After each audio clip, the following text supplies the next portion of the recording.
The alarm clock glares 5:47 a.m. like an accusation. I'm already awake, have been for 7 minutes, lying motionless in the dark with my heart hammering against my ribs like I just sprinted somewhere. I haven't moved. I haven't even put my feet on the floor yet. But my brain is already running a marathon through every disaster that hasn't happened yet. The ceiling fan clicks overhead. Same sound it's made for 3 years. This morning it sounds like a countdown. I roll over and there it is, yesterday's coffee mug still sitting on my desk, cold and abandoned, a thin film floating on top like a metaphor I'm too tired to unpack. My phone screen lights up. Another notification. Actually, 3. A bill I forgot to pay. 2 work emails I should have answered yesterday. The subject line on the second one has the word urgent in all caps, which in corporate language means someone else's poor planning is now my emergency. I stare at the ceiling again. There's a water stain in the corner I keep meaning to paint over. Been meaning to for 2 years. That stain and I have a relationship now. We meet every morning. The weight lands in my chest before I even sit up. That's the part nobody warns you about. It's not the actual work that breaks you. It's the imagining of the work. The mental rehearsal of every conversation, every deadline, every possible thing that could go wrong. By 6 a.m., I've already failed at 3 imaginary arguments. I've already been criticized by people who aren't even awake yet. I've already lived through rejections that haven't been written. My body is horizontal, but my soul is running from something. Have you ever woken up and felt like you lost the day before you even stood up? Like the scoreboard already has you down by 20 points and the game hasn't started? That was me.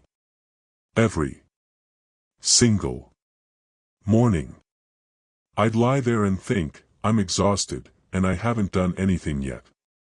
But that's not true, is it? I'd done plenty.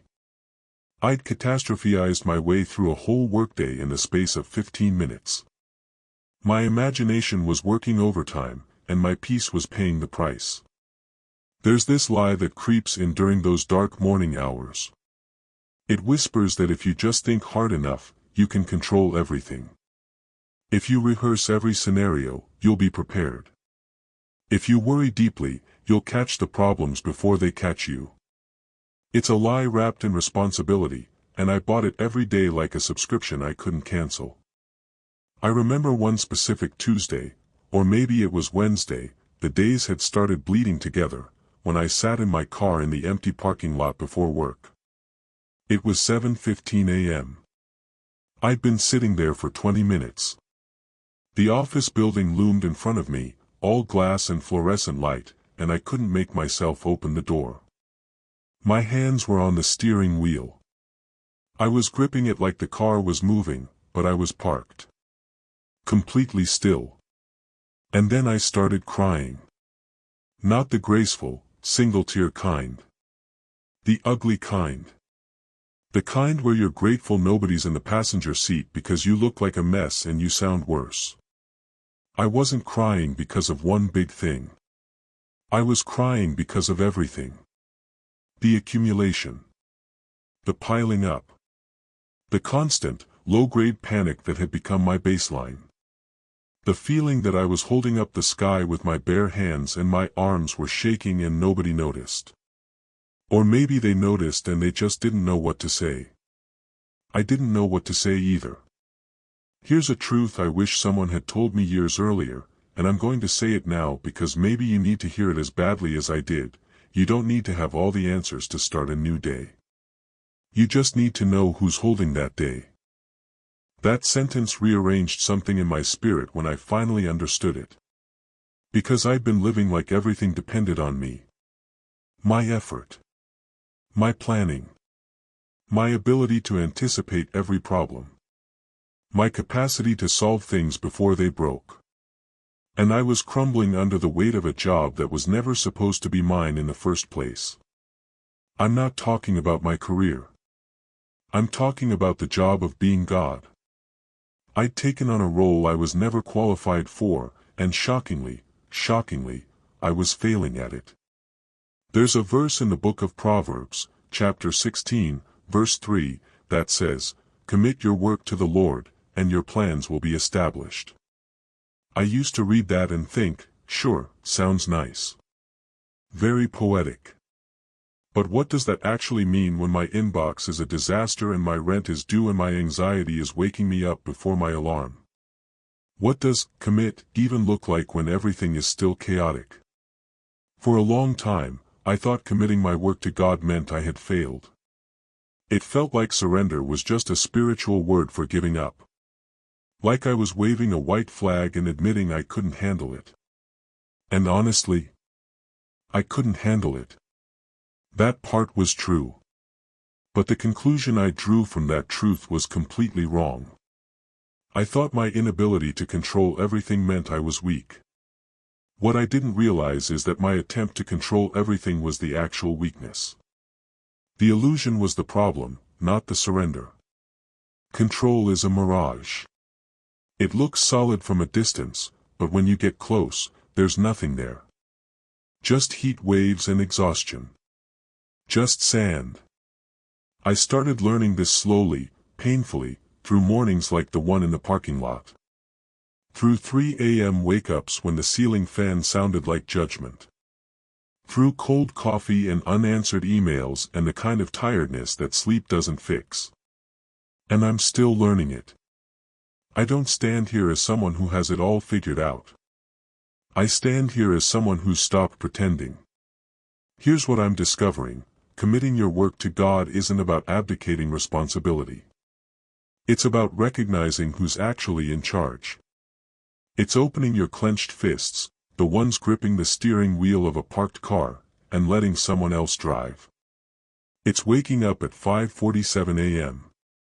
That night, I woke up at 3:12 a.m. Not 3:11. Not 3:15.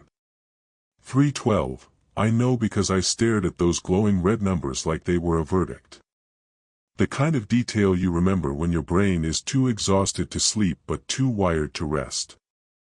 The ceiling fan clicked in its uneven rhythm, tick, pause, tick, pause, and somewhere in the kitchen, the refrigerator hummed its lonely mechanical song. The whole house was dark except for that one streetlight bleeding through the blinds, painting yellow stripes across my living room floor.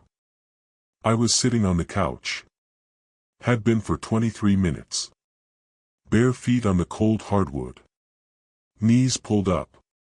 Arms wrapped around them like I was holding myself together through sheer physical force. The Bible was open on the coffee table. Psalm 46. Be still and know that I am God. I'd read that verse 100 times. Could probably recite it in my sleep. But at 3:12 a.m., the words just sat there on the page like ink that had lost its meaning. I couldn't read them. Couldn't absorb them. My eyes would trace the letters and my brain would say, yeah, but what about the email? What about the interview next week? What if they say no? What if nothing changes? What if I'm still here, in this exact same spot, a year from now? The what if spiral. You know the one. It starts with one small question and within 90 seconds you've mentally destroyed your entire future, alienated everyone you love, and died alone in a studio apartment with a cat that eats your face. I didn't even have a cat. That's how deep the spiral went. And then, I said it out loud. In the dark. To no one. To God. Lord, I don't believe you're doing something good right now. I'm scared. I'm actually terrified. And I don't know how to pretend anymore. The words hung in the air. I almost expected lightning. Almost expected the ceiling to collapse. But nothing happened. Just the fridge. Just the fan. Just the silence. And somehow, that silence felt more honest than any prayer I'd prayed in months. Here's the mirror moment, and I need you to stay with me here because this might get uncomfortable. My doubt wasn't the atheist kind. I wasn't questioning whether God existed. I was questioning something worse, whether he actually cared about the small stuff. The bills. The deadlines. The relationship that was unraveling thread by thread. The job application that had been under review for 3 weeks. The anxiety that sat on my chest every morning like a cat I never adopted. Have you ever prayed and felt like your words just hit the ceiling and dropped? Like you were talking to drywall? Like heaven had you on mute? That was me. 3:12 a.m. Dark living room. Bible open but untouchable. Faith intact but completely useless. And then I remembered Peter. Not the stained glass Peter. Not the Sunday school flannel board Peter. The real Peter. The guy who actually got out of the boat. In the middle of a storm. At night. Because Jesus said, "Come." Matthew 14. Peter steps onto the water. He's walking. Actually walking. On waves that should have killed him. And he's fine, until he looks at the wind. Until he sees the chaos instead of the Christ. And then he starts sinking. I'd spent so many mornings looking at the wind. Checking my phone before my feet hit the floor. Scanning emails before I'd even brushed my teeth. Letting the chaos set the tone before I'd spoken a single word to the one who actually controls the waves. Here's what I started learning that night, and it didn't come all at once, it came in fragments, like pieces of a puzzle I'm still assembling. In the book of Proverbs, chapter 16, verse 3, there's this phrase, "Commit your work to the Lord." I'd always read that like a passive suggestion. Like, yeah, pray about it and then go handle everything yourself.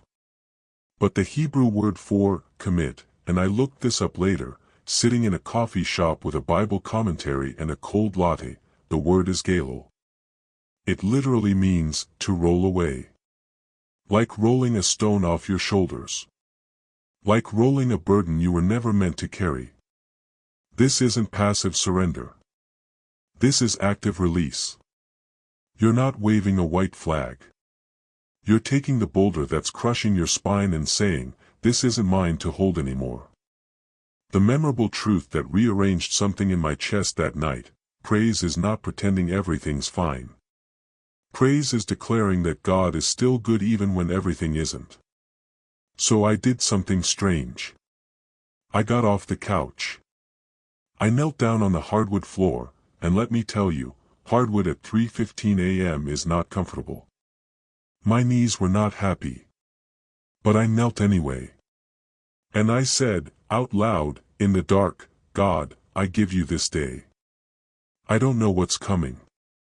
I don't know how you're going to fix any of this. But I'm rolling the stone. I'm letting go of the steering wheel. This day is yours." No angels sang. No warm fuzzy feeling. No supernatural peace that made me want to write a worship song. But something shifted. Subtle. Quiet. Like someone had walked into the room and put their hand on my shoulder without saying a word. Like the burden didn't disappear but suddenly there were 2 sets of shoulders under it. I went back to bed at 3:47 a.m. I slept for the first time in weeks without waking up every hour. And then the email came at 10 o'clock that morning. The rejection email. The one I'd been dreading. The job I'd prayed about, fasted about, cried about in a parking lot. The door that I was so sure would open. It closed. With a generic subject line and a, "We've decided to move forward with other candidates," that felt like a punch to the throat. And the real test wasn't the 3:12 a.m. prayer. The real test was what happened at 10 a.m. The phone buzzed. I was sitting at my desk. I glanced at the screen. "Thank you for your interest, we've decided to move forward with other candidates." I read it 3 times. Like maybe the words would rearrange themselves if I stared hard enough. This was the job. The one I'd circled. The one I'd prayed about on my knees at 3:15 a.m. The one. The door didn't just close. It slammed. And I want to be honest with you, my first thought wasn't God has a better plan. My first thought was what was the point of that 3 a.m. prayer? I'd rolled the stone. I'd surrendered the day. I'd done everything right. And this is what I get. I sat there for 17 minutes. I know because I watched the clock on my laptop, 10:04, 10:09, 10:15. Just staring. Not praying. Not crying. Just hollow. Here's the mirror moment, and I need you to sit in this with me. Have you ever felt like God missed your prayer? Like you did the surrender, you spoke the words, you released the steering wheel, and then the car crashed anyway? I was angry. Not the righteous, psalm-writing kind of angry. The I trusted you and you let me down kind. I actually said it out loud in that empty room, I gave you this day. And this is what you do with it. If you've ever whispered something like that, or screamed it into a pillow, you're not a failure of faith. You're human. And God can handle your honesty. But here's where Proverbs 16 verse 3 started making sense in a way I didn't expect. The verse doesn't say, commit your work to the Lord and He will give you exactly what you asked for. It says your plans will be established. And I'd been reading established like approved. Like a cosmic stamp of validation on my to-do list. But the Hebrew word there, kohen, it means to be made firm, to be set in place, to be prepared. Not necessarily in the direction you aimed. Some doors close because they lead to rooms that would destroy you. Some no answers are actually cages being unlocked. Some rejections are protections dressed up in disappointment. I'm not saying that to make you feel better. I'm saying it because I've lived long enough now to look back at closed doors and whisper, thank God that didn't work out. The memorable truth that I'm still learning to live, surrender doesn't mean God will follow your plan. It means you trust His plan is better, even when you don't understand it. So I sat there. 10:21 a.m. cold coffee. Rejection email still glowing on the screen. And I remembered something I'd read years ago about the disciples after Jesus died. They'd surrendered everything, their jobs, their families, their reputations, to follow Him. And then He was dead. Friday was a closed door. Saturday was silence. They couldn't see Sunday coming. You might be in a Saturday right now. The prayer didn't work. The door closed. The healing hasn't come. The relationship ended. The silence is deafening. And you're wondering if the surrender even mattered. It mattered. Sunday always comes. Just not on our timeline. So here's what I want to invite you to do, right now, wherever you are. If you're carrying a weight this morning that you can't explain to anyone, if there's a rejection you're still bleeding from, if there's a prayer that seems to have bounced off the ceiling, do this with me. Put your hand on your chest. Feel your heart beating. That heartbeat is evidence that God isn't finished with you yet. Take a slow breath. And say this out loud, not as a magic formula, but as a decision. I give this day to God. And I will begin with praise. Not because I have all the answers. But because I know the one who holds tomorrow. It might feel like nothing changes. That's okay. Faith isn't a feeling. It's a posture. Let me pray for you, not a polished prayer, but a real one. Father, I come before you this morning and I'm not pretending to be strong. I'm tired. I'm confused. I have more questions than answers and more fears than I want to admit. But I'm rolling the stone again. I'm giving you this day, the bills, the unanswered emails, the broken relationships, the closed doors, the waiting that feels endless. Lead me by your Spirit instead of by pressure. Establish what comes from you, and gently close what doesn't. I don't need to understand everything. I just need to know you're with me. And you promised you would never leave. So I receive your peace, not the world's peace that depends on circumstances, but the peace of Jesus that passes understanding. In His name, Amen. Here's what I know now that I didn't know at 10:04 that morning: that rejection email was a redirect, not a dead end. 3 months later, a different door opened, one I never would have knocked on if the first one hadn't slammed shut. But more importantly, I learned something in that empty room with cold coffee and a glowing screen. I learned that peace isn't the absence of closed doors. Peace is knowing the door holder. And that brings me to the final truth I want to leave with you today, the point of no return for your soul. Real peace isn't the absence of storms. It's having Jesus in the boat with you. You are not walking into this day alone. This day, with all its unknowns, all its potential disappointments, all its unexpected joys, is already held in the hands of the faithful one. So take a breath. Take a step. And if you're ready to declare your trust, even in the uncertainty, write these words in the comments below: I trust God with this day. Let that be more than text on a screen. Let it be the anchor for your soul. And if this video met you where you are, if it spoke to a place in your heart that's been hurting or waiting or holding on by a thread, would you hit that like button and subscribe? There's someone else out there who needs to hear this today, and your engagement helps them find it. The day is yours, friend. Walk in that peace.